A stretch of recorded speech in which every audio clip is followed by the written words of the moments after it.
That's all. That's because I have the Shure You can move it closer. Okay. same microphone. Just Hello. Got it?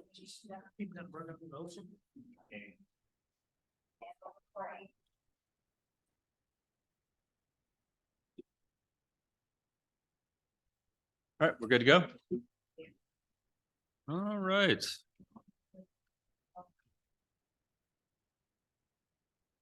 Then it being 4:30 on August 9th, this is a city council workshop on the budget. Calling to order at this time. And if the city secretary will call the roll. All right, thank you. Mayor Jeff Fresco. Here. Mayor Pro Tem Brent Foley. Councilmember Linnea Bailey. Here. Councilmember Chris Grummer. Here. Councilmember Bob Hambrick. Here. Councilmember Deborah Hines. Here. Thank you. You have a quorum. Thank you, ma'am. First item of business is we're going to turn it over to City Manager Rule. Thank you, Mayor. This is the kind of kicking off on the budget. We have talked about the budget before, but this is really where we get to look at some actual numbers once the county has certified the tax rolls. And we can kind of see exactly where we're sitting for the year. None of these numbers are set in stone. Any of these numbers can be changed. So the purpose of this workshop is to go through and hear suggestions from council. What would y'all like to be changed? Numbers that you want to be changed.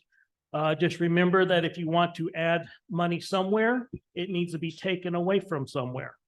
So let's say we want to add 5,000 to the Kevin Roll Fund or line item. You will have to kind of designate where we're going to take money away from that. And so I'm going to go through the numbers. If y'all have any questions, y'all can interrupt me. I don't mind answering questions as we go, or we can do it at the end. But just kind of, it's more of a free flow of ideas in this workshop to just go over the numbers. Can you grab push the button?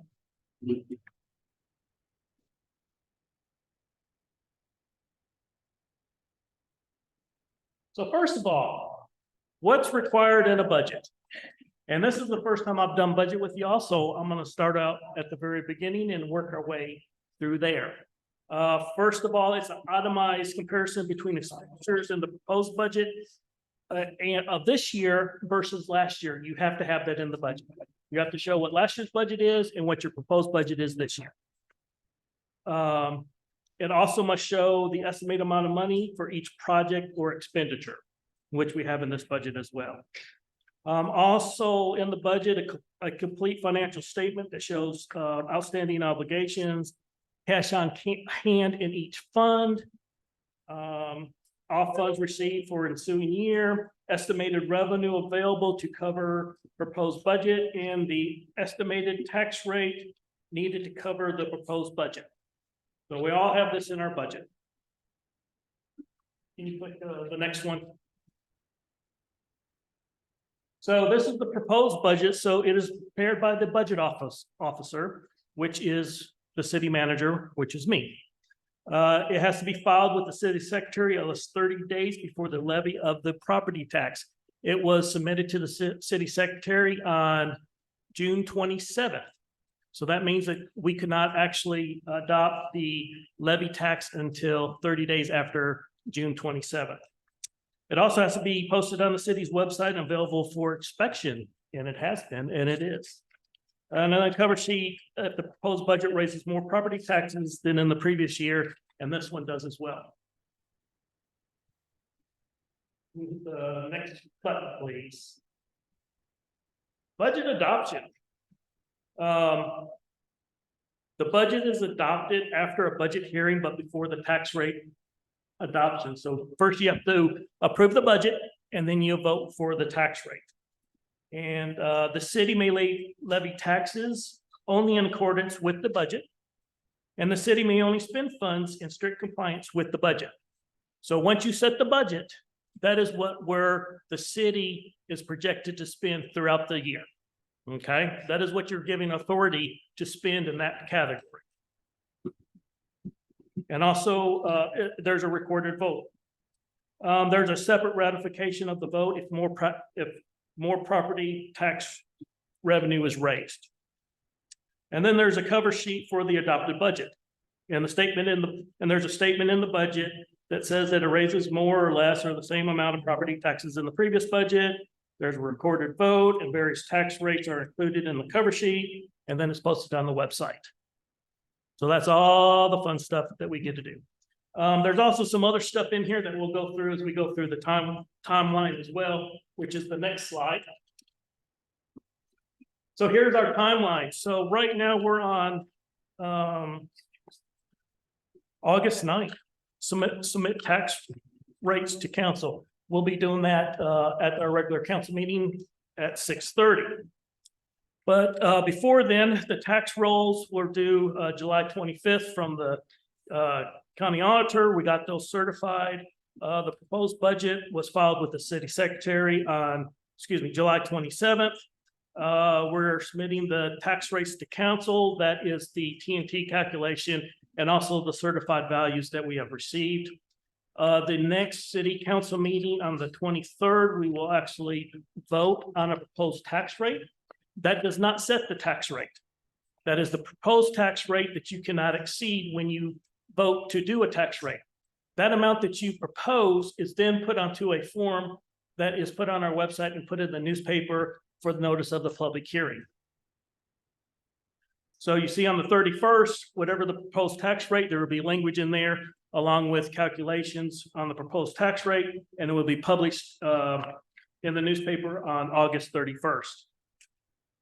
And then also published, the budget will also be in the newspaper about the hearing because we will have to have a hearing on the budget and a hearing on the tax rate. They will be done at the same meeting.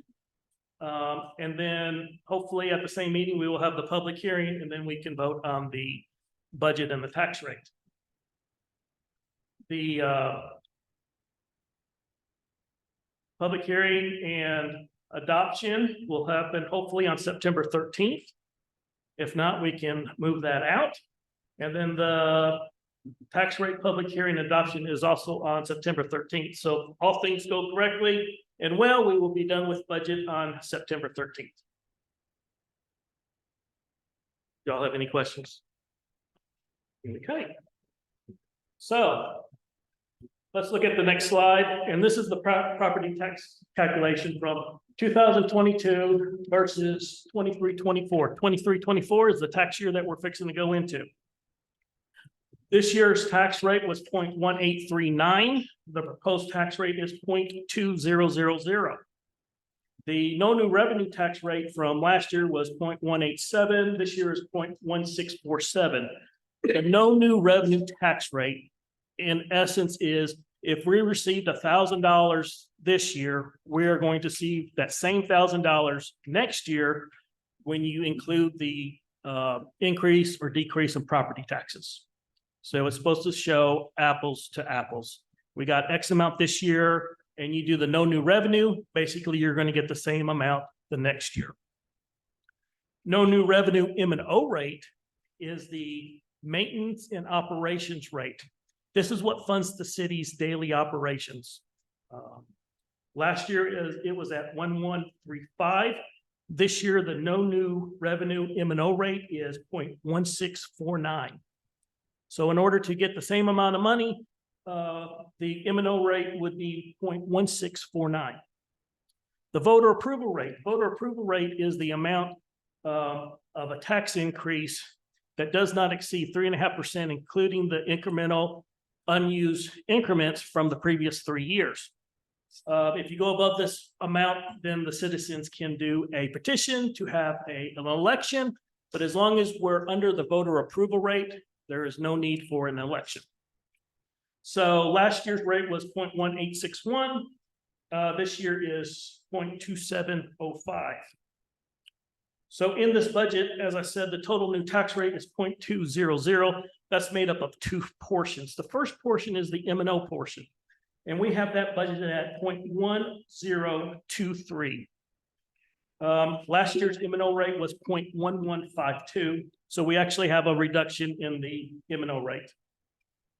The debt INS rate last year was 0.06878.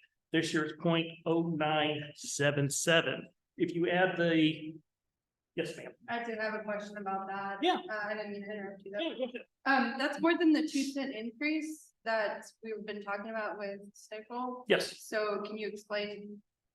Yes, because we have some extra money that we put in there from the unreserved funds, but if you look at the total increase, it's under the 2 cents because we were at 1839 and now we're at 2% or 0.200. And so that is the less than 2% by 0.00. What is it, 61? So when they were talking about the less than 2-cent increase, I thought it was on the INS rate. But that's a 0.29.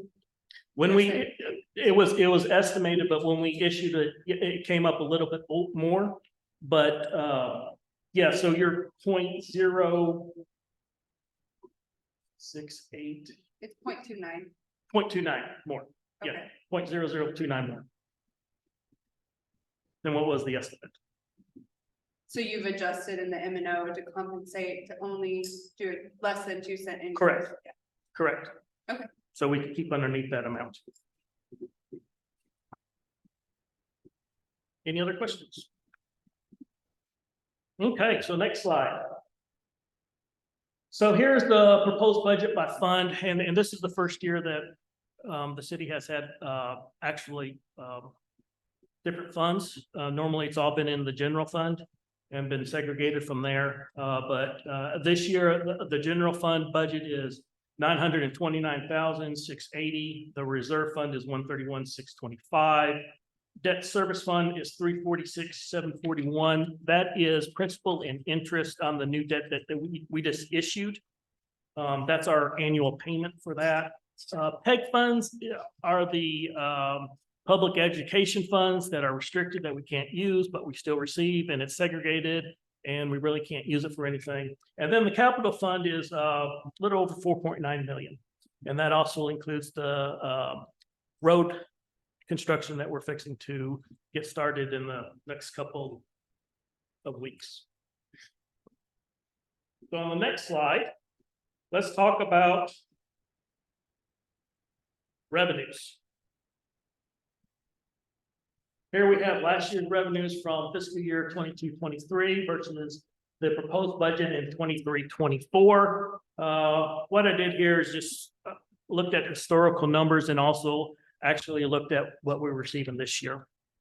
So on the ad valorem tax, it was 364 last year. This year we project at 368. Sales tax at 81,200. Next year, I'm saying we're going to get 91,500. Franchise fees, slight increase about 20,000. Reimbursements, I'm not doing the reimbursements for development. It's going to be a different way that it's going to be handled with liability accounts. Development fees, this is for new construction on houses and other incidentals like that, going from 25.5 just to 11.5, just because there's not that much development here in the city that we know about that's going to happen. Permits has increased. We've really before there wasn't a really breakout of permits. They were all put into building permits or other. And so we'll show you how we've put those all into separate different line categories to better understand what permits we're putting out. Yeah. On franchise fees, why did that go up 20,000? Why did that go? Are we expecting something more? based on this year's numbers, yes, they've all come, all of those franchise fees are slightly higher than what was budgeted last year.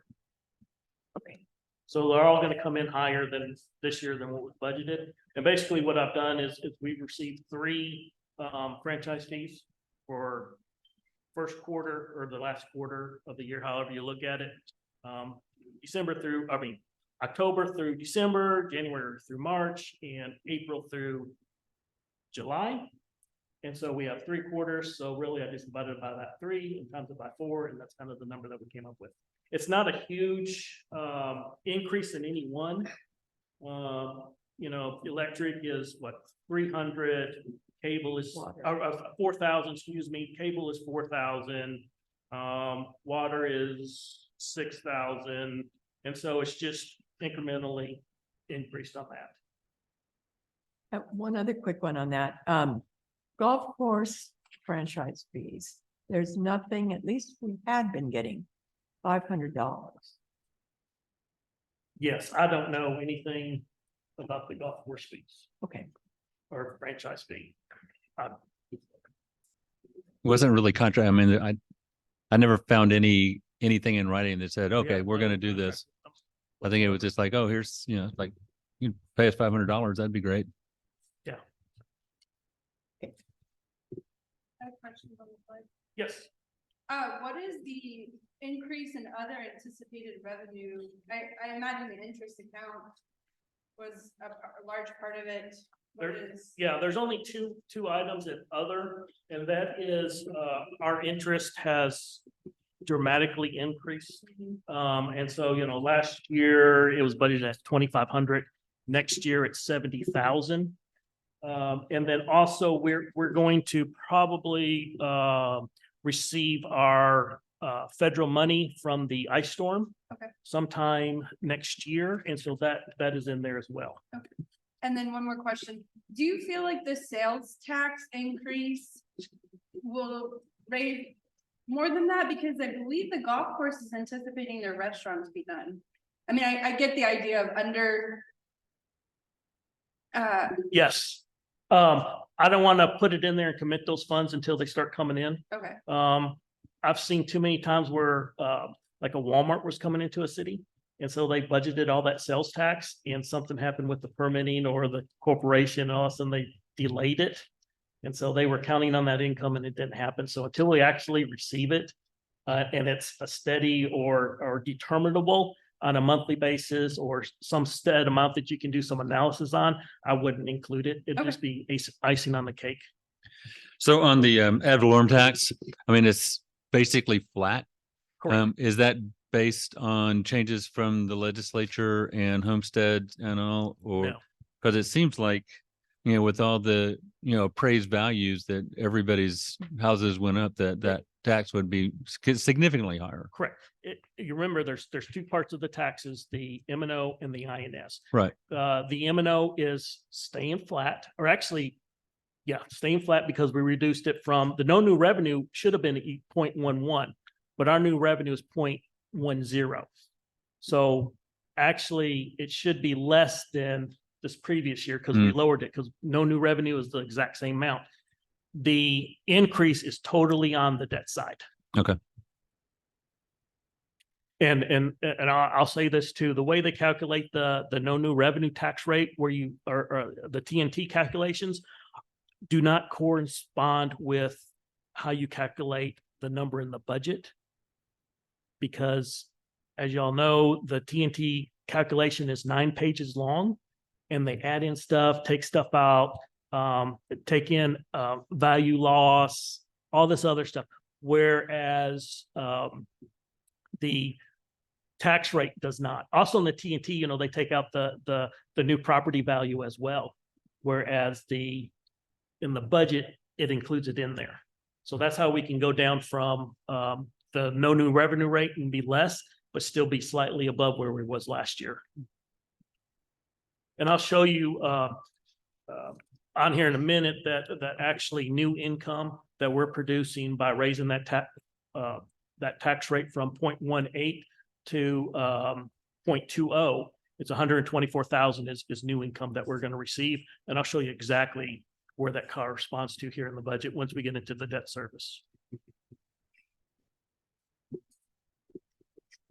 So in essence, we went from 672 in revenue last year to 929. And really, the majority of that is the reimbursement and the increase in interest on the investments just because of interest rates have skyrocketed in the last year and a half. Any questions on the revenues? Okay, next slide. So if we look at the budget, this is where, if we break it down into the different segments, and this is the general fund.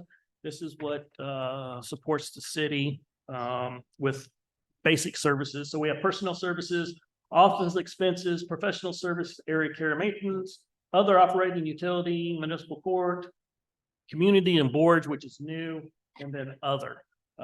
As you can see, there's not much difference. I mean, there's 70,000 difference in the total increase. And I'll talk about that here in just a minute. The Okay, numbers because don't necessarily I correspond. did have a question. Yeah, About, especially in the breakdown Yes. of salaries mhm, and insurance has gone up so much, and correct. there are quite a few details, and that is kind of a considerable amount of money for an increase For for just the personnel services. correct. So let's just go ahead and go there. Okay. There's a couple things that happened in personnel services. One, they weren't classified correctly in the years before because there was not any workman's compensation in personnel. It was all down in the risk pool. And so that's $1,000. Also too, with TML, they have raised their prices this year. They have minimum service fees to cover their administration. So where we were able to take advantage of us being a small community and our assets were low and our employees were low, our charges were based on a per number factor. Well, now what they've come back and said, well, City of Wood Creek, you weren't paying even enough to cover our administration because of your per employee fee. So what they did is like workman's comp, it's set at a minimum at $1,000. Like last year, it might've been 500. So this year it's $1,000. So they raised that. Same thing with our risk on automobile, E&O insurance, cybersecurity, I guess property that insurance. group insurance that went from 6,000 Correct. to That is, 22,000. I'll go line Which by one? line and let's talk Okay. about each line by line. First thing is salaries. There's a lot of change in here. First thing that is in this is that beginning on October 1st, I put in as a city secretary will be a full-time employee and she will be on salary. She spends way too much time off hours like a director, and she is a director in my mind. And so here it has a raise for that and putting her on salary. Overtime, you can see how much is overtime. I think it actually probably a little bit more than that, but with putting the city secretary on salary, we won't be paying time and a half and paying overtime. So that would be basically something that gets reduced. Does that also help with insurance costs now that she's a full-time employee? No, Yep, it goes up. unfortunately, all they do is look at the salary or the annual income, the annual income and your position or your job duty. That's what determines that. If I were to do some math on salary versus hourly, would she look like would the city secretary look like she's being paid more or less than she is now, hour for hour? She would be paying more. Because she would work up to 50 hours a week. Correct. And with that, despite the fact that it looks like an increase, is it an actual increase? Yes, it is an actual, So per hour, it would be equitable for her. correct. And we have discussed what would be fair and yes, it will eliminate the overtime, which is a lot of the money that it's going to be worked no matter whether it's salary or hourly. It's too hard to, I mean, we do a lot of weekends. But But yes, it would, she is getting a raise as well. Also, too, in that, I have a 3% COLA for our new support staff. I think it's like 54 cents an hour, but she's getting more on that. Also, too, we have an employee that works part-time. We need to bring him into the employee because he technically works for the city and to be covered on workman's comp, because we tell him what to do. He uses our tools and we give him direction on a daily basis. So he has to be an employee. So would that also apply if we go forward with the code administrator? No, because we won't tell his day-to-day They can activities just- and he they're- will use his. They'll own work on tools. their own, Correct. use their own tools. Right. Cool. So, our ordinances say in regarding Sean, I guess, because we're Yes. creating a position. Mhm. You'll be bringing forward to council a description, a job description. Yeah, I can. Yeah, I haven't planned on it, but I will if you want to. Thank you. Group insurance. I'm the only one in our organization that has group insurance. Our employees need to be covered, health insurance. And so I get a stipend of a monthly amount. We cannot get TML insurance because we only have 3 employees. They will not take us unless we have 5. Is that a change? That is what I've heard. Yes. Because when we That's went to what- them before, they were really happy to take a look at it. Yeah, And we and were then they- turned down, not because of numbers, but because of pre-existing. Yeah, no, it was because of the numbers this time. I've talked to Wimberley. I know what they pay. Ours is what we're asking for is a lot less than what Wimberley pays per employee. But what I've done in there is just like I get a $600 a month stipend. And so I have a $600 a month stipend for the employees so they can go out and onto the marketplace and help get their own insurance 600 a month per person? per person for 12 months. Not counting Sean, no, but for Taffy and for city secretary. Does that really, I mean, I haven't done the research on that, but it seems like if we're paying, I guess it's the same, I mean, because you're not, It's covering your actually cheaper family. than going through TML. it's equivalent to TML. That's cheaper. I've priced out individual policies. They're like $700 sometimes, just depending on what you need and what you're asking for. So Right. It's not an exceptional amount. Yeah, I've talked to Wimberley and I know how much they pay. And there is, I mean, they actually have to use it for insurance. They can't just pocket the Correct, 600. correct. So There- there has to be proof that they are covered. With our employees, Yes. it is If we're giving them $600, they have to buy insurance with it. I would think. it is a insurance stipend that they can go out to the marketplace and pick their own insurance. Right. But Yes. they need to pick some insurance. They can't be uninsured if we're paying them to be insured. Yeah, I mean, Really require that. I think that that's a negotiation. Right? I mean, they can go hire their own doctors for $600 a month if they so choose. But I certainly can understand the desire as an employer to ensure that you have a healthy employee. Well, I mean, what happens if they're not insured, something happens and, they're devastated because they were, The city still has insurance, right? But health insurance for an individual can be completely unrelated to what happens to work. As an Yes. employer, I would ask them to spend the stipend on Yeah. insurance. Or I'd say you don't need to stipend. right, exactly. Is it possible to participate in it like an HSA card essentially where we're basically loading a card and each employee is given that card? And so they, in theory, could get the full annual amount right at the beginning of the year, but you wouldn't want to do that because if they terminate employment, they gotta pay some back. But like, we could look monthly load it. When I was teaching, we had an HSA card like that. Usually with HSS cards, you have a high deductible plan. That's why you have those. And so those are not favorable, one, to people that have kids.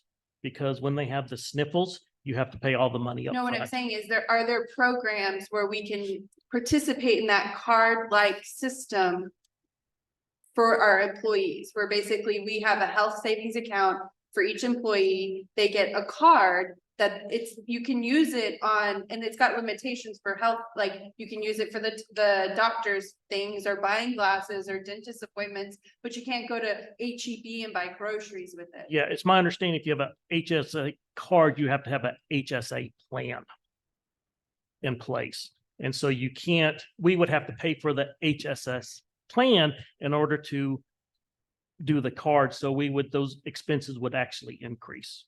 Are Okay. there other plans similar that happen to Yeah. have a card that we could research? If you want to pay for insurance.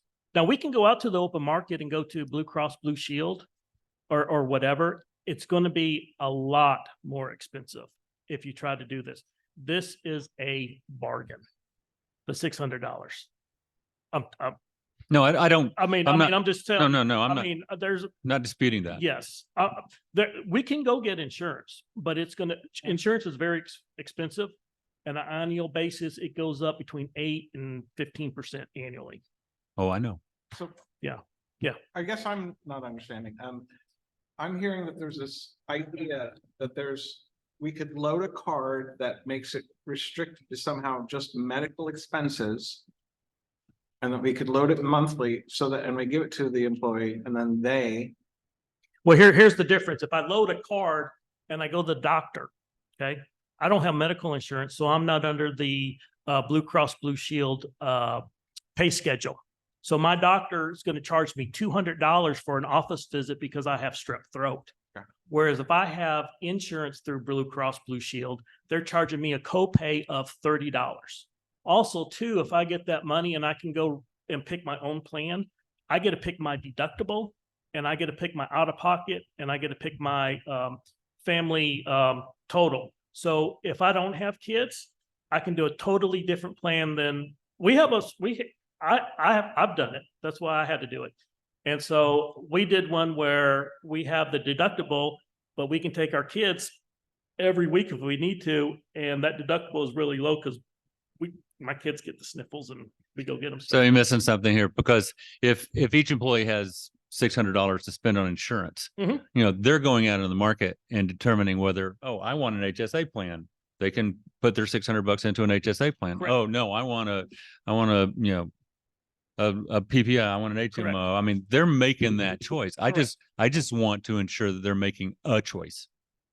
And not just saying, oh, that $600 could come in really handy. I mean, it's kind of like if you set up an IRA or some sort of a savings Mhm. account, a matching savings account. Well, yeah, it only works if you use it. When you get into, and correct me if I'm wrong, right? When you get into healthcare and information and requesting information on employees' health. I know there's HIPAA you come- problem. Yeah, so, I understand, yes, and I don't know if you can mandate that, hey, I'm gonna give you $600, you write something, or we write something up that says, and you're gonna sign that you only spend it on medical premiums. Yeah. I mean, it's a given fact that I know the employees, they want insurance and they need insurance. And you can go to the marketplace. Agree with it. And Total agreement. yes. I have two questions, when was the last time we consulted with an insurance agency on insurance for the city employees? Have we ever actually spoke to an agent at an official organization Yes. and received Yes. any quotes? Yes. When was that done?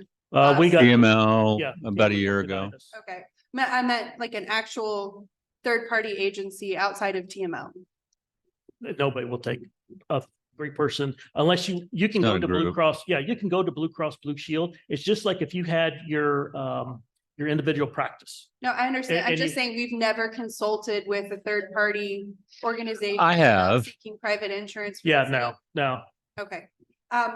My next thing is, it sounded like at one point, Mr. Gordon was alluding to the idea that in a contract, especially if you were going salary, there could be a line that says something like, in order to receive your insurance stipend, you would have to submit proof of insurance. And that could be done because it's renewed on a 6-month basis. No, Every it's 6 renewed on a monthly basis, Your stipend is, but insurance is, monthly.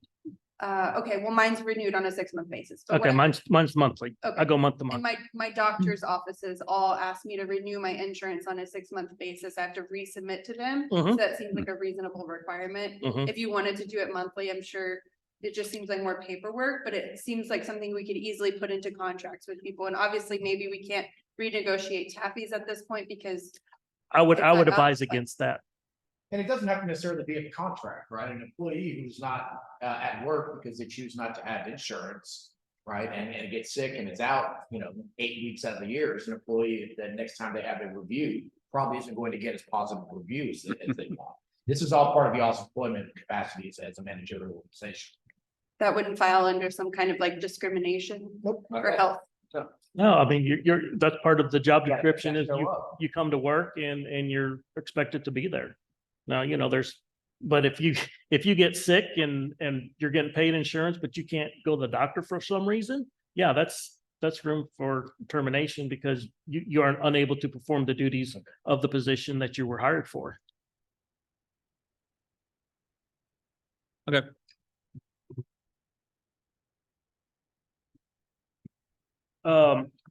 Retirement went up one because we added the one employee, although the money's not significant per se. But also because of the increases in salary. Workman's compensation, like I said, wasn't booked correct or wasn't coded correctly. Social Security goes up too because that's an actual number that would be based on salary. Right. So how did unemployment go from 1,100 down to $30? I don't know where the 1,100 came from. Okay, Our unemployment rate that we pay quarterly to the state is very, very low because I don't think that we've had any claims. And so each year they come out with the amount that. They do an actuarial. Every year they come out with the amount that you pay for the upcoming year, just like TMRS. And it's at 0.01. And Hmm. plus 2, you only pay up to the first $9,000 that an employee makes. Yeah, So- that was a carryover amount. Yeah. We just looked at past budgets and said, oh, I guess Yeah. this is correct. So that's where that came from. Is there anything else from that portion? Let's go to the next one, the city. Office expenses. On this, I'm gonna just kind of share a basic concept I have based on this, on what citizens' feedback has been. Mhm. Which is to prioritize spending that has to do with things that they tangibly get to see, experience, and touch. And then they've always kind of leaned towards, hey, quit spending money on City Hall. And so I was looking at some of these budgets, so I do have questions on office expenses, specifically the ones that have gone up, if you could explain them more. Sure. Which ones you want to look at? Let's go through each one. Okay. Yeah, they kind of all went up. Yeah, they all went up. Yeah, they all did. City Hall repair and maintenance. Currently, we have no air conditioner in City Hall. It's been the third time it went out. First, Would it fall into next year's budget? Repairing it now. we No. don't know when we're gonna get it fixed and how many more times it's gonna break down. So that's one thing that we have there. If also too, if you look at City Hall, you know that railing outside the office? Have you ever walked up there and shook it? Because that's all, Especially the back porch. the back especially the porch is back bad. porches. I mean, it's hanging on by a couple of screws. So, that's why there's a little bit in there. It's just maintenance of that building. You have to, maintenance is the main thing in City Hall. It's been there a couple years. It needs we're not going to do anything elaborate. It's just making sure that it's still standing at the end of the year. No, I appreciate, this is the kind of feedback I needed to hear. If you're planning to buy a unit, that's pretty low. For the AC, just. Looks like you have some. Well, that's No, gonna we don't cut, I have mean, any if budgeted. they show up tomorrow and say you need a new unit, that's coming out of this year's budget. No, Right. I realize that. I'm saying, but if you're thinking, oh, we'll keep fixing it and limping it along. We're not gonna do that. Okay, I think you should just buy a new unit. Right. Yeah. Until we figure out, they can't diagnose it. Sure, next summer will be nice and cool. Yeah, it's gonna rain. Yeah, Cleaning No, it. I don't know the age on it, but once once a machine starts breaking like that over and over, it's like more cost No, effective it's- to just replace. The cleaning expense, we're actually looking at hiring a firm that comes in once a week and actually mops the bathrooms and does a little bit more touching of the office. Oh, so that's not currently happening Correct. No, it's being cleaned, but it's what, every 2 weeks? No, once a month. Once a month? once a month. Once a month, Yeah. and then we're cleaning it in between time, toilets and vacuuming and stuff like that. Okay. And so that is for somebody to come in once a week and do it professionally. IT expenses, one thing that we're looking at is trying to enhance the sound quality in the city chambers with microphones, But cameras. that budget went down. Yeah, So that's, Yeah, it was 10,000. Yeah, This year it's that's- 5,000. so I'm just going through IT is not hot IT. That's, No, it's not hot IT, although that's a subscription cost. correct. That is hot IT expenses is cables, computers, devices. It's actually IT. It's not for our professional services, the hot IT company. Office supplies, 6,000. A lot of that goes back to paper for public hearings, just going stuff out in that regard. previously, we've had, council has discussed that we'll have less printouts for our meetings in order to save paper. That is not where we're spending money. We're spending that on the required mailings that we have to do for variances and required public hearings. Okay. The printing of that. Office equipment, that is that would be like a scanner. That would be this year, we bought the $3,000 scanner for our plans. So we don't have anything in mind right now, but I did put 5,000 in there for office equipment It's always something. for whatever we may need. Postage has gone up, not by, well, right now we're at 32.29. Have 4,000 went up slightly. That's once again postage for the public notices and such. We are getting or working with the U.S. Post Office to get a reduced rate if we can do it on a postcard or something in that Can I go regard. back to office equipment? Yeah. We've consistently had it at 0, and then if something happens and we need to get a new scanner, we've brought it up and then created it. Mhm. I could see us saving $5,000 by just continuing that kind of process, which is, it's a 0. Yeah. And if something happens, it comes to council and council goes, great, let's do that. Yeah, you sure could. I'm just trying to, Yeah, no, that's, I'm just gonna let you know that when I look at these numbers, I'm gonna try. to yeah, no, whittle it these, away somewhere. like I said, this is just Yep. getting some with the numbers that we have and my suggestions, which mean absolutely nothing. I mean, this is your budget. And so you can move money around however you see fit. Postage and printing. Printing has gone up. Once again, that's the printing of the, So is of all there, all the mailings. so when it comes to advertising directly under that. Yes. Has the cost of advertising gone up? No, but the amount of advertisements that we're doing is increasing because of regulations that we're required to put notices into the So I newspaper. did notice that and we'll address that, well, I guess in our meeting, there's a financial report. I noticed that we are also posting in San Marcos. Was that just for the bond? The San Marcos paper? Or is that how Wimberley shows up? And Liberty, their offices in San Marcos, our stuff is also is posted in the Dripping Springs online version, but our official paper as of right now is the Wimberley View. They just have it published other areas, but. So their it's main lit- office But is the there. billing is listed as San Marcos. Right. That's their address that we send the That's bill, what- that that we was send my the check to. I was like, oh, are we doing it in 2 places? 'Cause I Yeah, didn't get no, that. it's just one place. It's just where the check goes to. Great, thank you. Software and subscriptions, this is your Zoom, Adobe, your Office 365. Have we gotten that? What? Have we gotten this? Oh, yeah. What? Good. Well, no, you use it right now on the, when you go into the share drive. That's a subscription that we do Okay. a monthly. It's a monthly subscription. All of that, Zoom is all a monthly subscription. Survey Monkey annual, subscription. So it's in the Microsoft system. Some of them are, yes, Okay. but there, we probably have 6 or 7 different subscriptions, maybe even more than that, that we do on a monthly basis. I mean, we'd previously discussed if somebody was going to use their own computer. That we might be able to have like some. of these No, it programs. all goes through the SharePoint.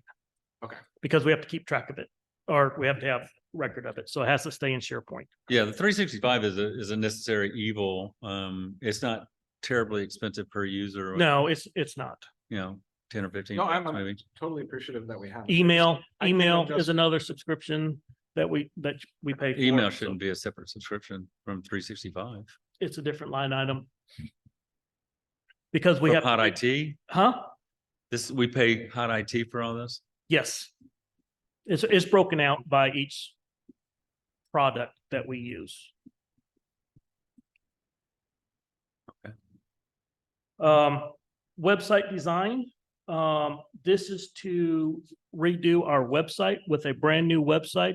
Also convert over our agenda system to Civic Plus. And so conversion and everything, this is the one-time fee and the annual fee of it's 24. Excuse me, 14.8 to do that. So To there's a, convert to a new website and convert over to the new agenda system. And then you would have ongoing fees. So where's are- the Municode website fees now?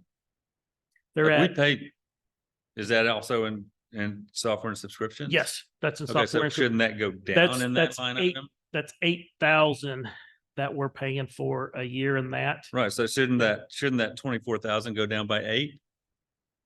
If we're gonna No, because replace it by Civic actually Plus? stuff, here's the problem. It wasn't coded correctly. So not all our subscription fees are in subscription fees. A lot of them are in IT or IT expenses or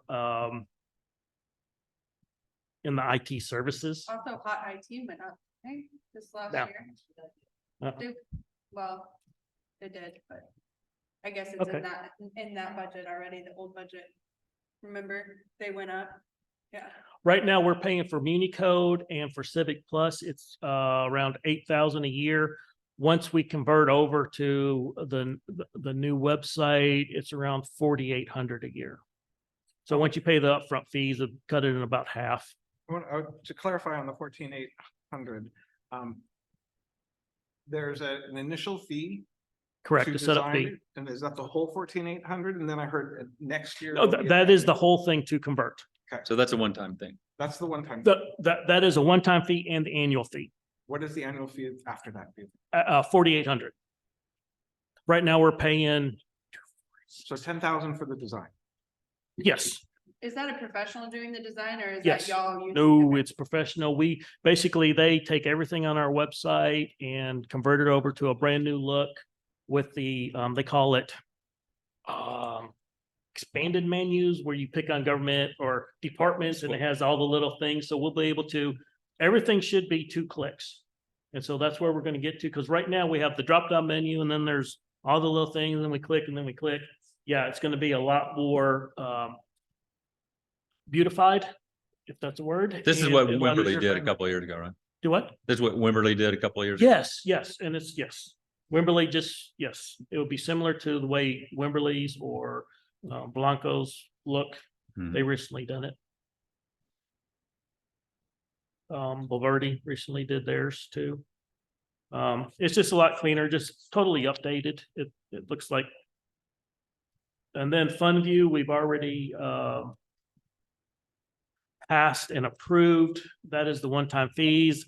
With the annual fee, after this year, it goes down to 13.8. The great thing about that is that you will see that we will no longer have a accounting fee. That will go away, and that was 18,000. And this is that whole system of programs that it's gonna. Correct, that's integrates coding, Everything together. correct, that's finance, coding, and Permits. permits. Thank you. Thank you for Yes. that. I mean, that's just a brilliant concept. And we've been working with them for the last month, getting it all set up. One reason this doesn't have numbers on there is because once we convert to the new system, it's all gonna be numbered differently. So there's really no, you know how.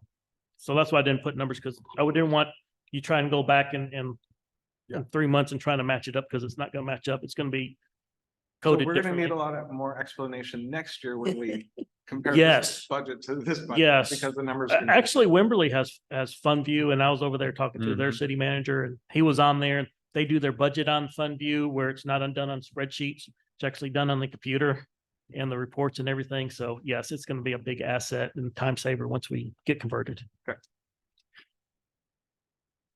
So that's office expenses. Does anybody have anything else? All right, next thing is professional services. The audit, basically stayed the same. Can you push the button? Codification, kept that about 3,000, the same amount.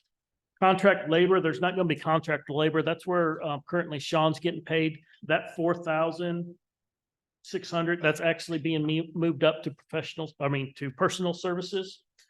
So that's why there was an increase in that. Here we have the arborist and the code administrator. Those are new line items for those hires that are basically hired out like our other services. Engineering, 30,000. We have some engineering that we need to do on our drainage project. Also, some of the capital that we have will probably take engineering as well. And so that's why that number is increased. And- Also too, we are going to go out to a RFP and do a new RFP for the engineering firm here in the next month or two. Yes, And that was my question on that 30,000. I know we pay engineering a lot. So that's not for project, that's for general or, correct. That's for plan review, development review. Anytime anybody sends us some house plans or a development plan, it has to go through them and they coordinate through Hayes County, even in our ETJ. And so it's basically just the general plan review. Now, it can include some initial engineering on some of the projects as well, but those are normally in capital. right, or if they could be charged to this category and then Correct. Reallocated. Reclassed, correct. there's something there that says, I thought we talked about it last months ago.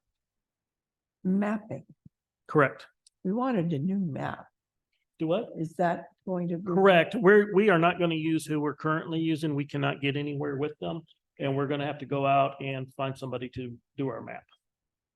We're not going to use whoever we're using now. It's ridiculous. We can't get anywhere. So we're moving on. Also to reimbursements, we'll do that differently with liability accounts and recording revenue at the appropriate time. Then down to legal. That's gone up. We are out RFP right now for the legal services. They shouldn't be more than Roger, but it's joking. We've talked about some ways to keep costs Right. a bit lower than they currently are, and I think we could save you all 5 figures, incorporating some real simple changes to it. Whoever your next attorney is. Right. I don't want to, once again, these are conservative numbers, sometimes higher than probably, but I'd rather be high than low. And let's not have the money. So that's kind of how I budget. I would rather under promise and overperform than say we can come in really low and then something happens. And, with legal, you kind of a crapshoot a lot of times. And this is the only topic where I'm gonna inject myself. I'm a little bit, I have a different perspective on this. I think y'all are low. And I think that because of the fact that you've got zero budget for municipal court. I think Yes. the absence of a municipal court increases your legal costs significantly more than the cost of. the court. Yeah, I had the question on the municipal court too. Significantly. Just I think the if you zeros guys in go there. to Municipal court, a lot of the issues that would normally come to legal at City Hall could get shepherded into a line item from municipal court, which has a revenue component to it. And I think about specifically some of the changes in this community, the park. We all were teenagers near a park at one time or another and have an idea of what happens in parks at night. And there's going to be law enforcement situations that occur. You know, when I was prosecuting municipal court in some of the other cities, half of what I did was related to minors and things minors do. And if y'all don't have a municipal court, and ignoring all the other stuff that happens, just focusing on just this park issue, you're going to lose a measure of control over that area, in an area that I think you should consider allocating funds to. My recommendation is you guys have gone longer than any city I've ever worked with, not having a municipal court. I think that it's time to revisit that and consider whether or not it would be appropriate allocation of resources. And that's a conversation, you know, for y'all. It wouldn't be me, you know, handling that at all, but I think it's something that, you know, makes sense. So I have a couple of quick comments. One, that's what you're calling that is a lack of prosecution. Which is, if you don't have any teeth, then what's the use of having the laws to begin with? And we can, I believe, do the municipal court situation on an as-needed basis. I don't know if they need monthly or not, but a lot of times I've talked to Andy Cable about it, and he said, just come on, you know, whenever you're ready, come on.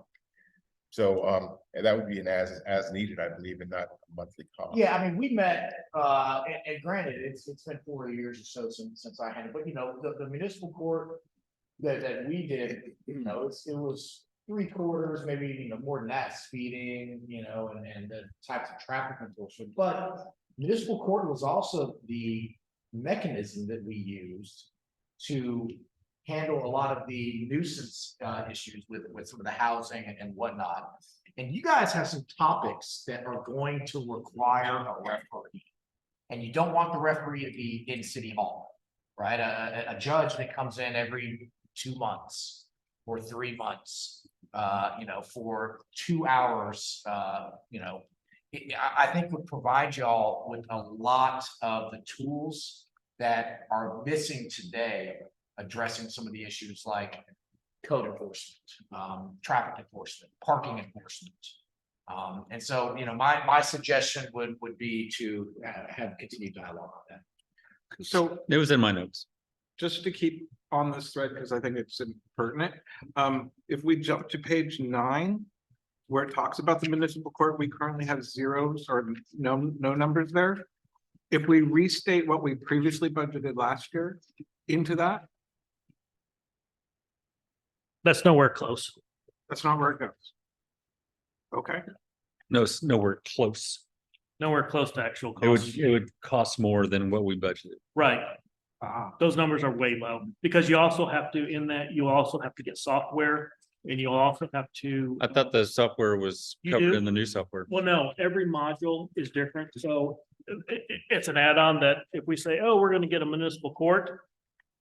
They go in the back thing, push office and we'll get that module and we can do municipal court, but it's gonna be additional.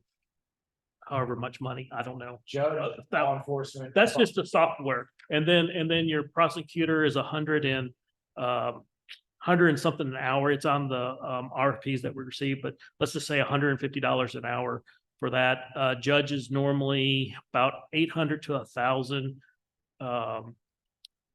If you do it 1 month for a half a day session. And then all the legal stuff that you have to do, all the notices that you have to send out, the paperwork, the tracking of that. No, we will have to do all of that. Depends on you set it up.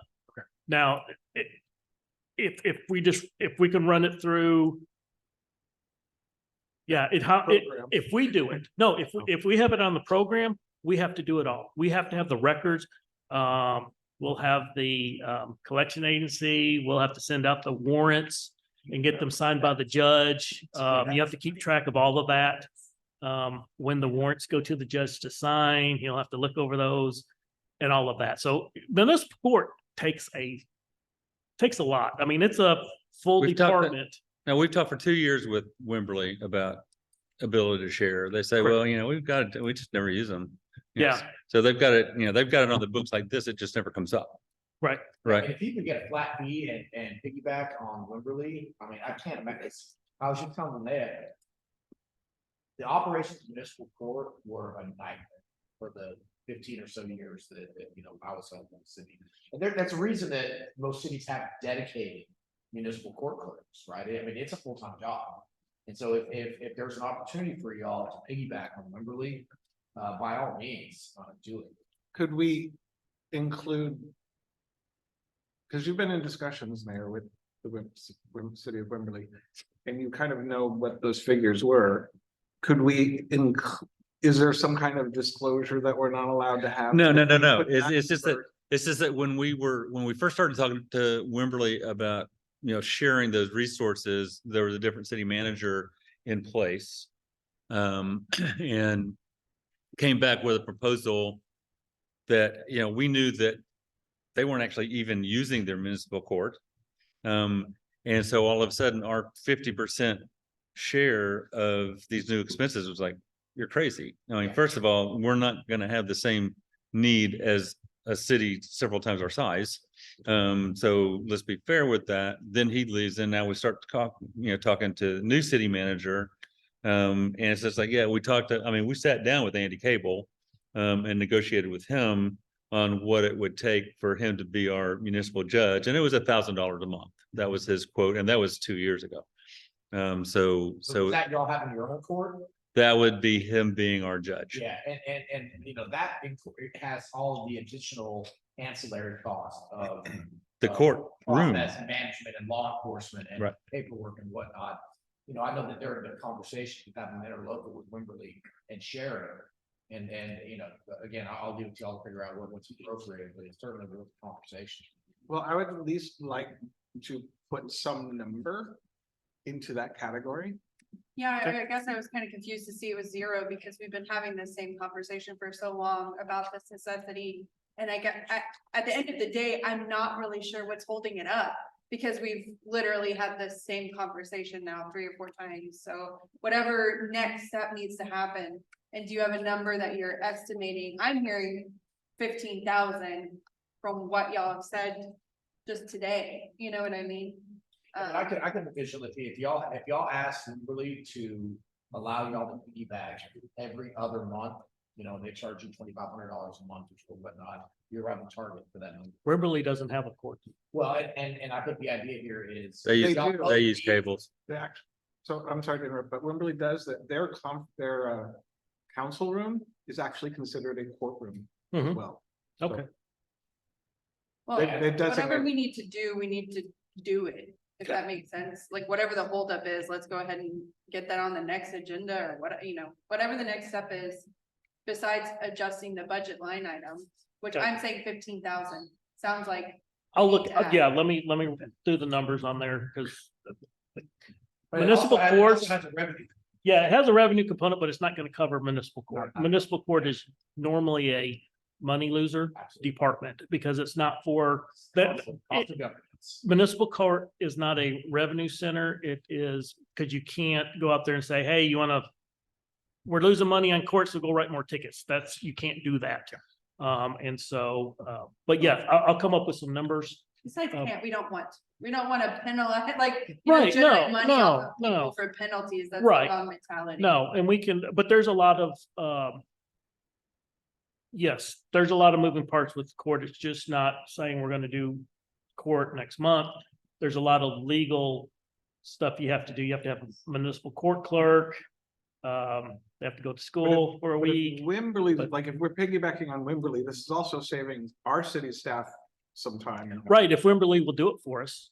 Well, if they will. Yeah, and I'll share with y'all, again, Lynn and I were just kind of mentioning this. This is not the kind of thing that you say, you know, Suzanne, Tammy, I'd like you to figure out how to become a municipal court. Yeah, no. It is a challenge. Now, you know, there certainly are options. That's what we've done in the past. Yeah, well, and you've got tons of retired municipal court clerks, you know, when I was in West Lake Hills for a retirement, deal recently, and I said, are you still, you know, in the marketplace for temporary gigs? And they said, absolutely, you know, and so, well, however y'all figure it out, you know, it's something that, like Councilmember mentioned, it's time to probably talk about that. And I really want to stress the idea of it not being a current staff member, because at times that's what's involved in the court, if that makes sense, staff and a citizen. And so we do need it to be a third party, even if they're a citizen or a resident, it should not be employed staff. Yes, and Independent. here's another thing. Yes, yes. That's the other thing with a judge or prosecutor is that if it is somebody in Wood Creek and it is a Wood Creek resident, sometimes if there's that close relationship, they would have to recuse themselves and you would have to bring in somebody else. And Same with so Judge Cable though, I mean, He knows everything. Yeah, but he's not a resident of Wood Creek. Right. no, but he is a resident of the area and he's regularly dealing with cases with friends, family, whatever, I Mhm. mean, And not recusing. yeah. Okay. It is a small town. I don't know that we're gonna pay somebody to drive from Austin, so. Oh, no. Well, that's what y'all used to do. I know, I'm saying now, you know, We're smart. everything's getting more and more expensive. To pull people from Austin is getting more and more expensive. Oh, yeah. So, That's what I'm, yes. Yeah. And judges and prosecutors are getting more and more expensive Yes. because there's a need for them. Well, and you never know, the legislature is gonna tell y'all you have to have, you know, school districts and their law enforcement. Because you don't even have to have a judge that is a lawyer. Correct. I know, we looked at the qualifications one time and we're like, everybody in this room could be the judge right now. I used to be Like, whoa. associate. He's got. I was a judge. I was a judge in Andrews. I tried cases. You have to go to Austin for 1 week. And you get certified as a judge, you Judge. raise your hand, you do the oath and you can do fines and magistrate and all that fun stuff. So I am Well, sorry we'll put to money- jump ahead. Do what? I was sorry for jumping ahead. No. I think it was such a pertinent time to do it. So we're now at IT services? Is that correct? Yeah. And there's a zero amount. Is there a reason? Back to page 7. Back to page 7. Yeah, back to, I couldn't find the current amount for, hot IT that we pay them on a monthly amount. So that will change when it comes to the next one, but that's how come there's zero in there now. But it's not that much. It's. So most of their money comes from subscriptions, markup on subscriptions. Advanced drop. Yeah, So there will be a number there. there will be a number when it comes back to y'all, yes. And will that affect our? No, well, the dollar, the bottom line will not change, but money will have to come out of somewhere, just like when we do municipal court. It's gonna have to come out of somewhere. Because right now we're at a zero-based budget, and I'll go over that here in just a second, how we come up with the There's numbers. reserve money going back in. So if we don't remove it from a different line item, then that amount going back to reserve or not, is it called reserves? I don't remember. But anyway, we're depositing money back in. So that could, unless you take it from another line item. So on the next one, accounting, is that due to that we're now going to have a software system, so now we don't need that? Correct. Okay. We don't need the accountant to input information so we can write checks. We don't have to go through the paper trail of emailing them invoices and they entering it into the computer and telling them it's okay. Yeah, that's the FundView software that does. Correct. Yeah. So actually, we're trading up FundView, which is 14.3 annually, once the first year's over. Plus we're getting code and permits. And so we're going 14.3 and we're doing 18 right now just for the accounting. So. Law enforcement, This is for the patrols. If you saw I think Brent sent out an email to y'all that they're increasing the hourly rate for their sheriff that comes out here and sits. The car rental is staying the same, but the hourly rate is going up. And he's going to be here more during the school in certain times of the year. And so that's why that has increased slightly. And we're doing 2 hours, I think 2 times a week Right, instead of one. instead of One day, one at 4 4 hours. hours. So I think that's working out good. We're also working on getting a list of individuals that don't mind him sitting in their driveway. And it's no guarantee, but he may sit in the driveway and watch cars go by. Was there some issue with that?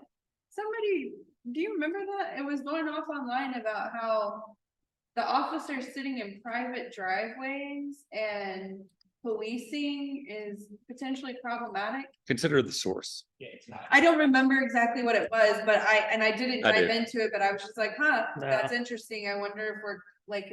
We've talked to we Okay. talked to the sheriff here that works and he's fine with it, so we're fine with it.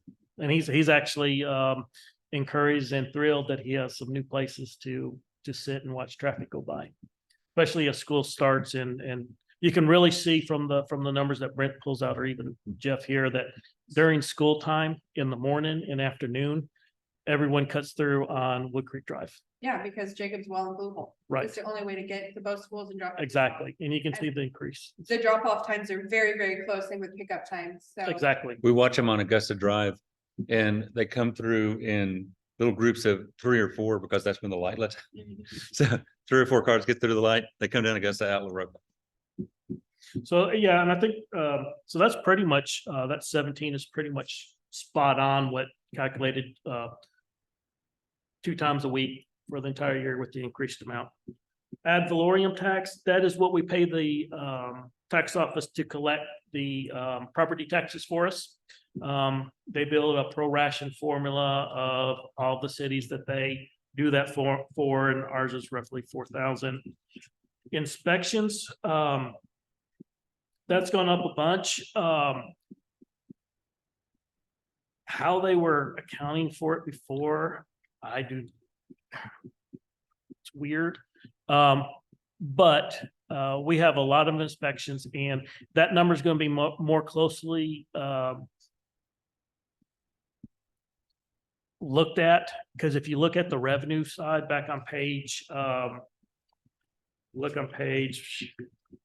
They're supposed to match up, aren't they? No, because actually make some money on it. it should be 10% more. Okay, Because we get a 10%, page 4 of 17 is the permits. And you can see before there was just a liquor license and a sign permit was what they had.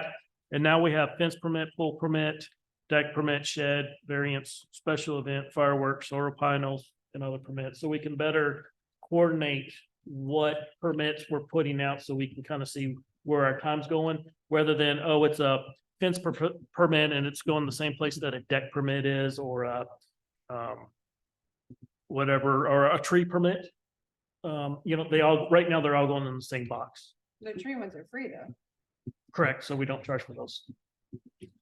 So they're not going anywhere. Code compliance.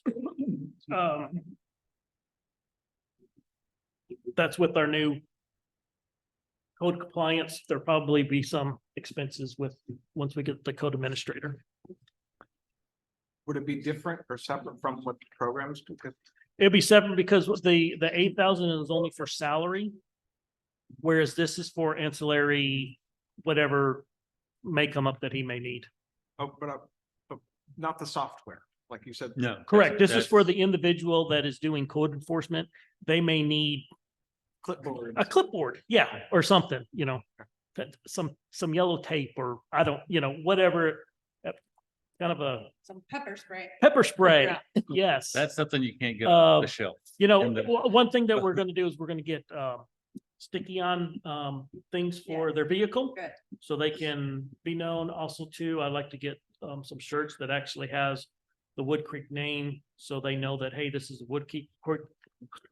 Wood Creek employee and not some weirdo walking around their house, and they won't be scared to open up the door. A badge was what the citizens spoke about. A badge. Specifically, because anybody could wear a shirt, you could buy a Wood Creek shirt at Goodwill, or you know what I mean, like, it's easy to get Wood Creek shirts. Yeah. But a badge with like an expiration date and that kind of stuff, that's what people wanna see whenever some sort of enforcement officers there. Right. So you mean something like a paper ID card, not a metal badge, because a metal badge, officer. We have those little ones that are on the little lanyard. We already have have them. that. Yeah, We we'll have that get one now. of those and And then signed by the mayor and.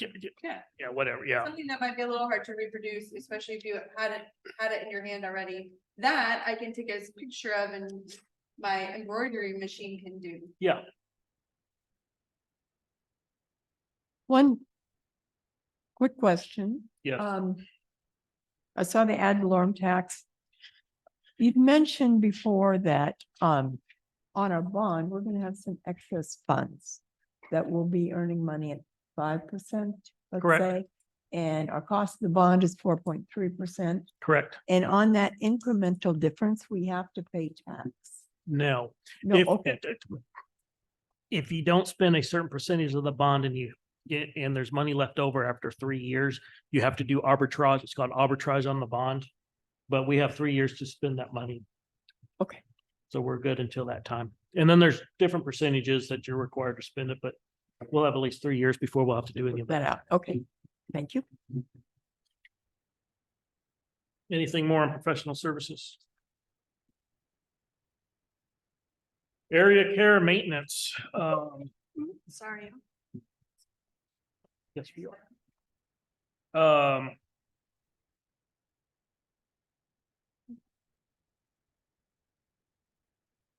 We went down on parks, playground and maintenance. It was 13,000 last year. This year it's 5. Hopefully, most of that's being taken care of with the POSAC grant. So the first year, there shouldn't be much maintenance and they're all getting refurbished and brand new this time. Right away tree trimming, most of that will be done when we get the roads done. And so hopefully there'll be less done at that time as well. Wait, pause. Yeah. What do you mean you're having it done at the same time as the road? In order for the trucks to come in and pave our roads, we have to raise the canopy in some areas and make sure the right of way is cleared so they can get down the roads. So most of that will be done at that time. Yeah, and so we'll meet our like regular schedule for it essentially, so that's why you're budgeting lower. Correct, It won't, okay. because it will happen here I, next on, month. sorry, on this slide, I was a little bit concerned about how much it dropped.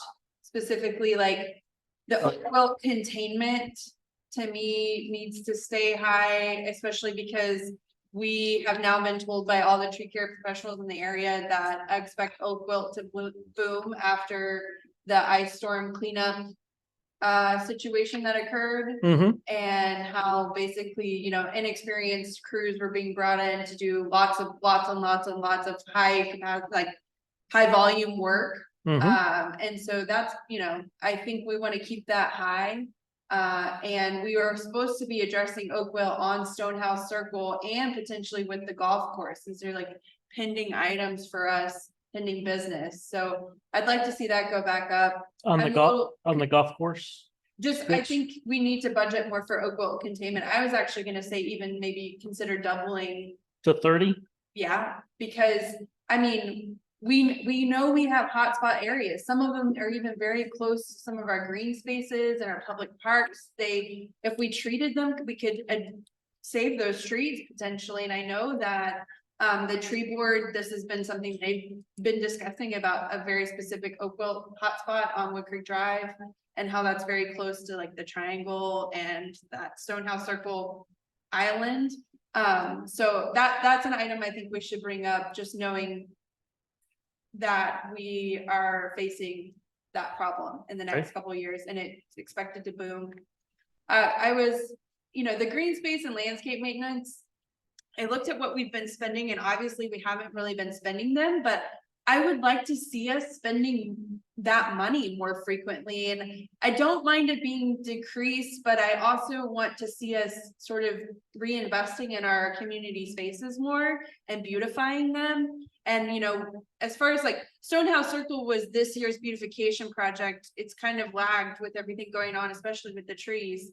But, you know, we're supposed to pick one every year of like one little pocket park or one little area we're gonna beautify and spend a little bit of money on. So those going down concerned me on this slide. Let me see what else I took a note on.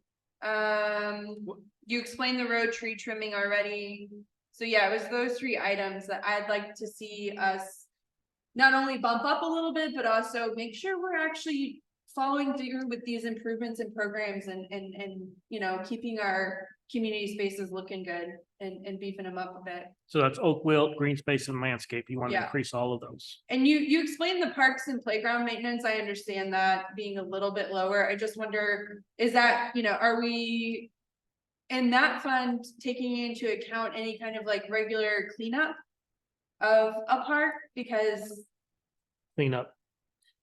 I mean, you know, Augusta, we've gotten away with Augusta for a long time being a park that has potentially not had a whole lot of like nighttime issues or, you know, a lot of cleanup involved in it, but we've had that park existing. Now we're putting in a playground and are we gonna have a trash can? Are we gonna not have trash cans? Or if you don't have trash cans, then we might need a volunteer program to pick up trash there sometimes. I mean, it's just, are we thinking about thinking on any of these concepts of like area maintenance now that they're going to be more often used by a larger body of people? Because you're putting a ping pong table in, you're putting in a lot more. I mean, even like the gazebo at the Triangle, you know what I mean? You're gonna have people collecting there. How are we accounting for that maintenance? Like trash cans, and who goes and picks them up every once in a while?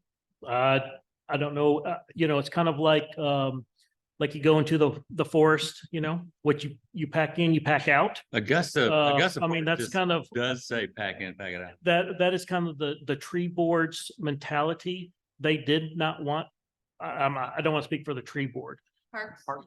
Parks, excuse me. Yes, parks, they did talk about trash cans and stuff. And it came to the point, well, you know, let's not worry about, and they came to the conclusion, you bring it in, you take it out Which I agree. with the trash cans But on the specifically. another element of maintenance, for the playground itself is, I did this research on this, the recommendation is to top off the wood chips because it has to remain at a 9-inch depth. Yep. So there's going to be that kind of annual maintenance. Right, not this first year. Not the first You year. top it off every 2 or 3 years. And then after that too, you will want to have an inspector come in, probably from the vendor that we got, and they will come down on an annual basis, inspect that equipment, make sure all the bolts are tight and everything like that. At that time, that's when you would put that into the budget. But this year, since they're brand new, you're not going to need to put in new mulch. You're not going to need to do much to the parks because they're going to be done with the grant that we have. So next year, yes, that amount can go up for maintenance or whatever. Picking up trash is not really, in my mind, maintenance. Maintenance is bringing in mulch or cutting trees or trimming, you know, something in that regard, rather than, and if we have thought about security on that. And so that would probably go into IT, since it's camera and video, that's an IT expense. And we already have some ideals on doing that with some cameras, especially at Creekside and Cameras? the Triangle.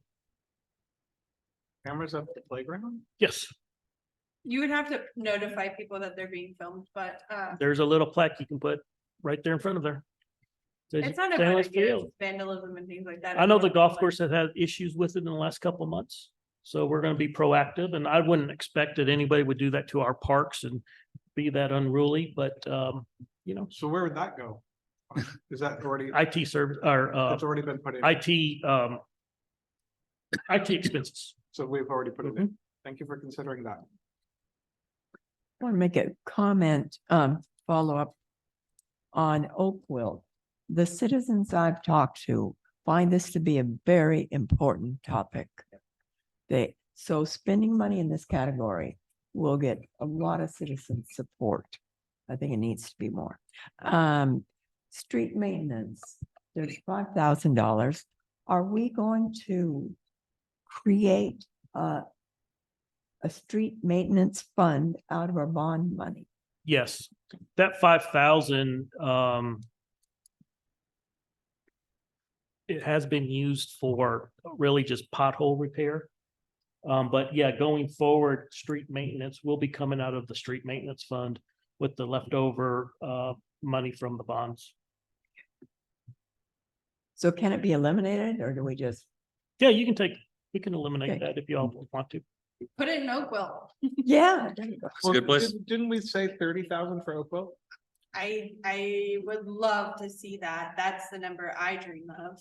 I will agree with that. But again, you gotta grab it from big some, one in the back. That's an easy.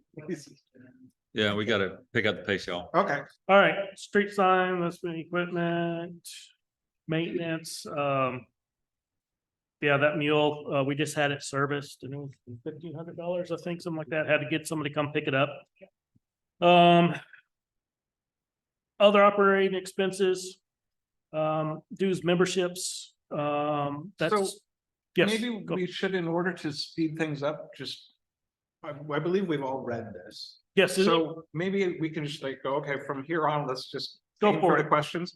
So my next question under other operating expenses is, I don't know what community relations is. Community Maybe- relations is all our events.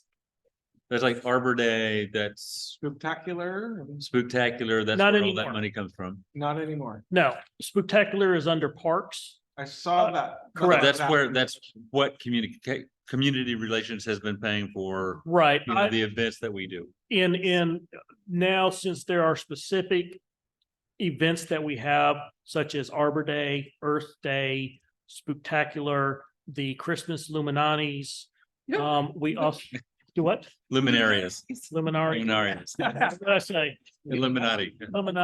Illuminatis, Yeah. yeah, okay, whatever.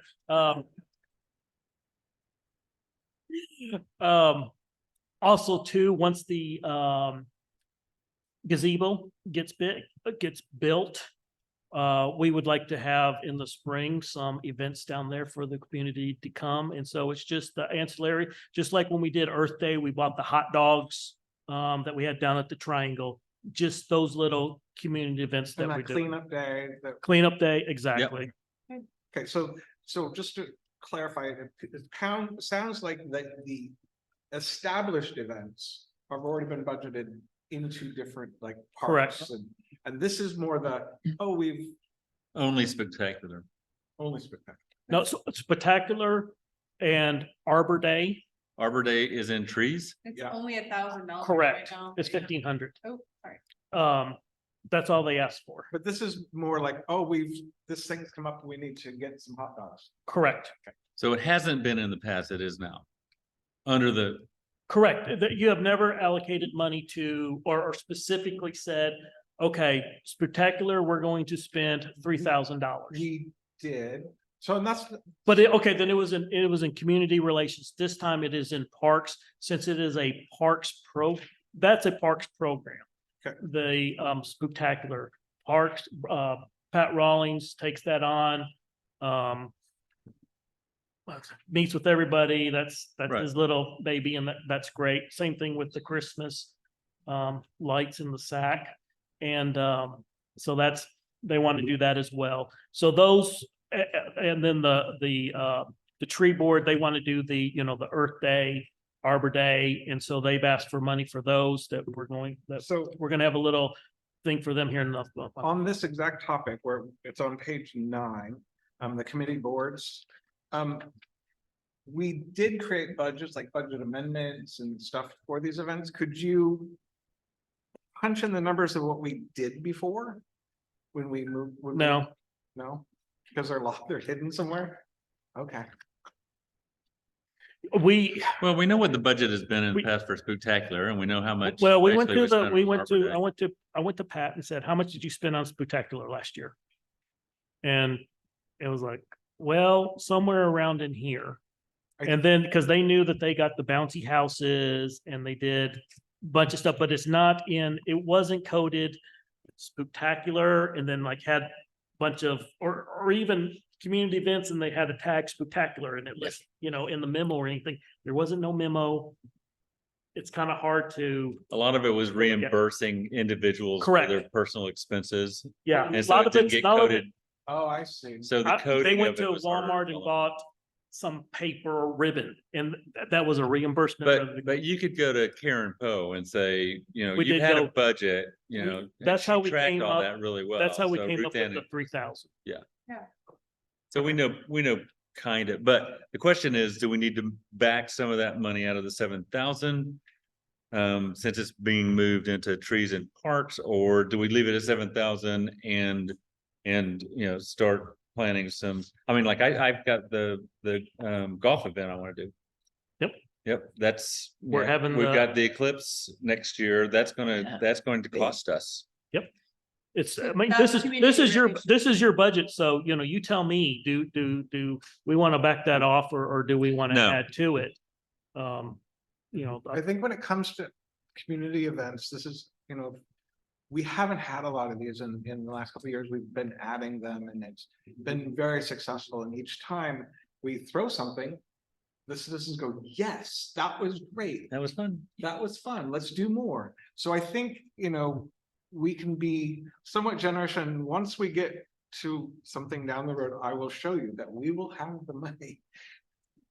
Is there something I'm gonna cross off? Maybe I should just address it right now. I have just one more question on this other operating. Insurance risk pool. I think that we're going to have more liability with our new parks. no, We're not. Okay, I've talked to TML. There is no additional cost for having a park. The only thing that would raise our rates is that if we had a swimming pool, that will raise your rates. If you have a splash pad, it won't, but a swimming pool would. So yes, I've already addressed this Okay. with them and we addressed this many, many months ago when we first were working at designs to make sure that our insurance wasn't going to go up. But no, it does not. That increase is purely because they went to a minimum charge for those services is why it went up slightly. Yeah.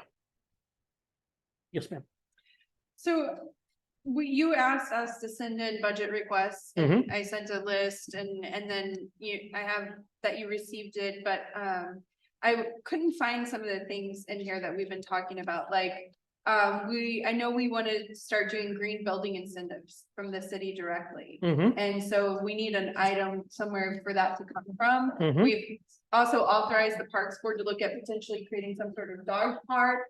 We've talked about potentially investing in additional parks land and Mhm. creating a reoccurring fund that's like a carryover fund each year for that purchasing of land for community purposes. Mhm. We talked about the walking trails. I'm a little bit concerned about how low that number is and what kind of funds we would need for like a land survey and project design there. The traffic calming study, I didn't see any kind of line item for that. Mhm. There There Oh, is a- did I miss it? Is it It's on in that there. last? Yeah. Traffic calming study, 25,000, so, sorry, you're right. What page are we on? Last page, 18. Yeah, sorry, I think that was.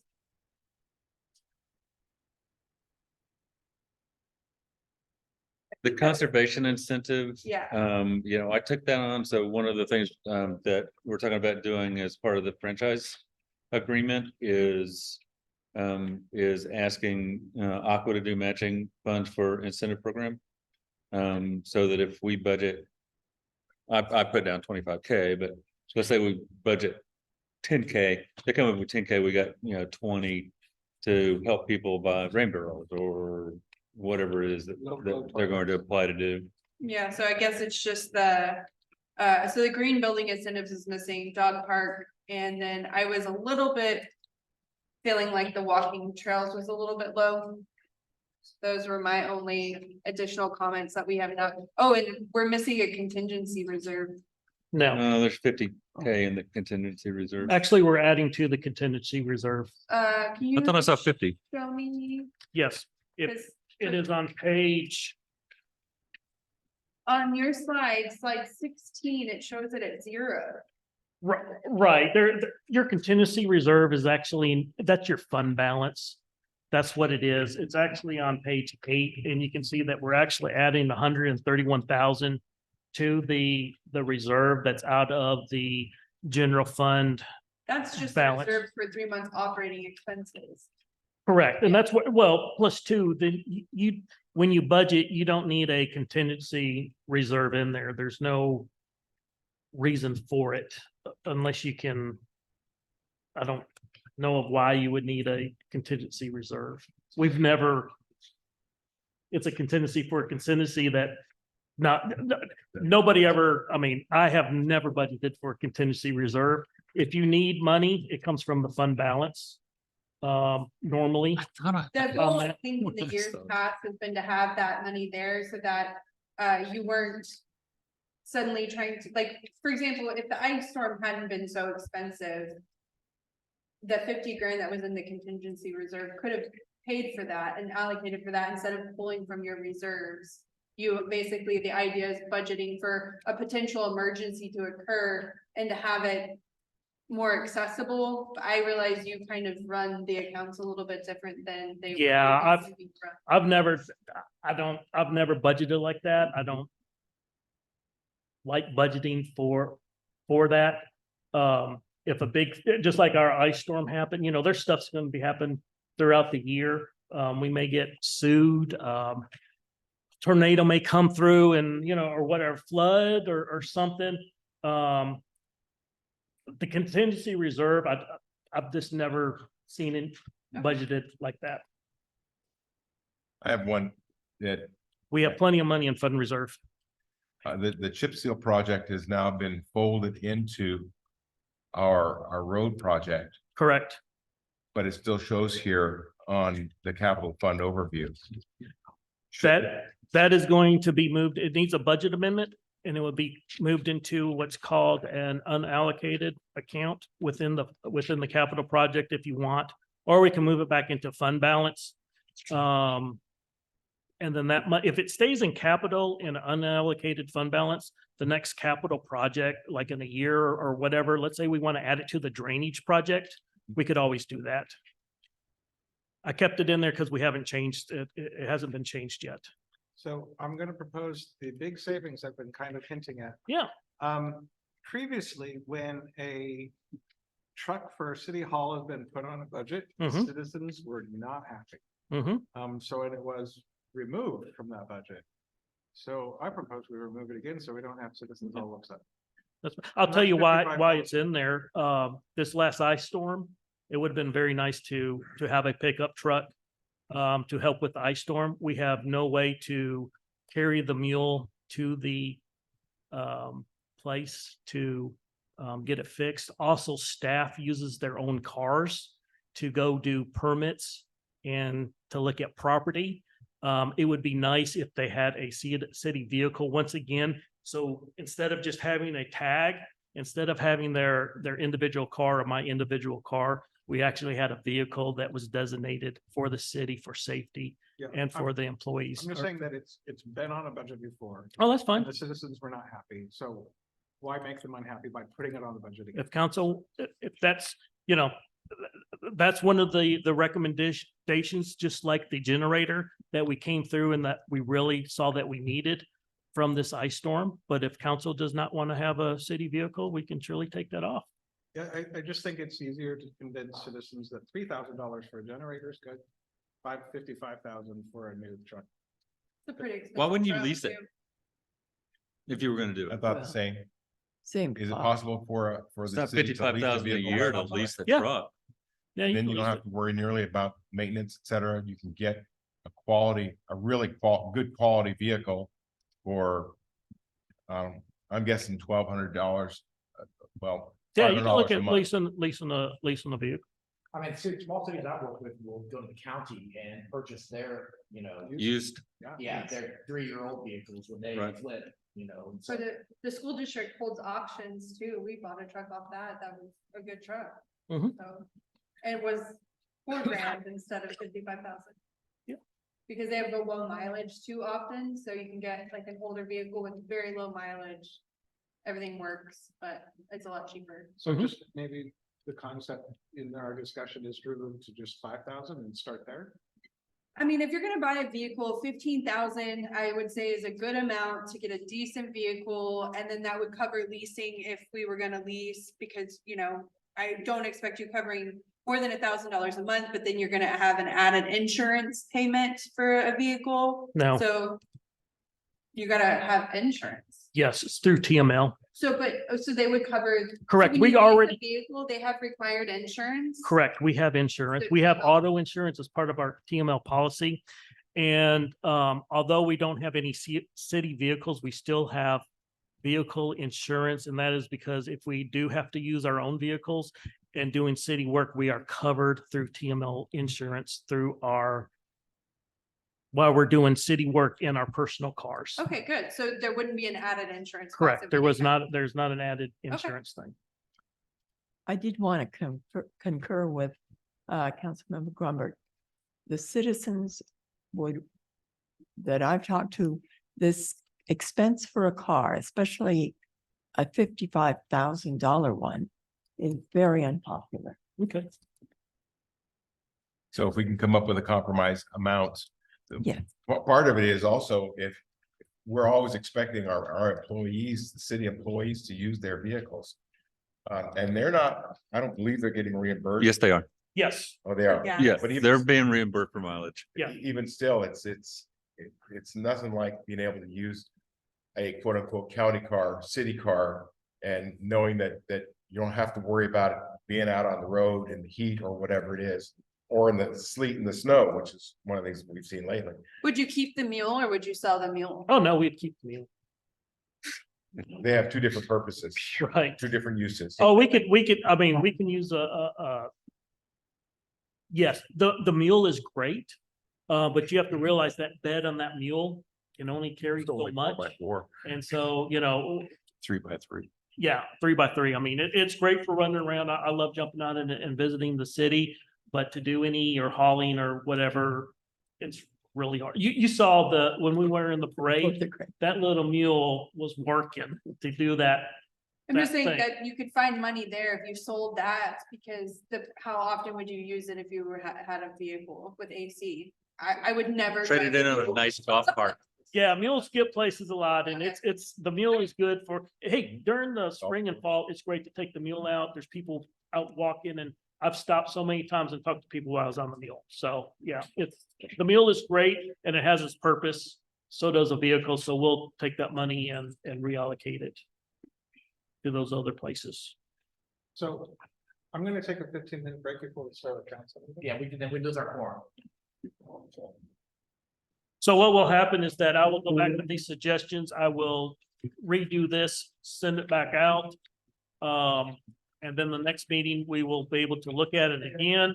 You would do a proposed tax rate and then you still won't vote on it. It would be to the 23rd that we actually, the 13th of September. So you'll see at least 2 times again before any voting is done. Does that sound good? Thank you, sir. Sounds good. Good work.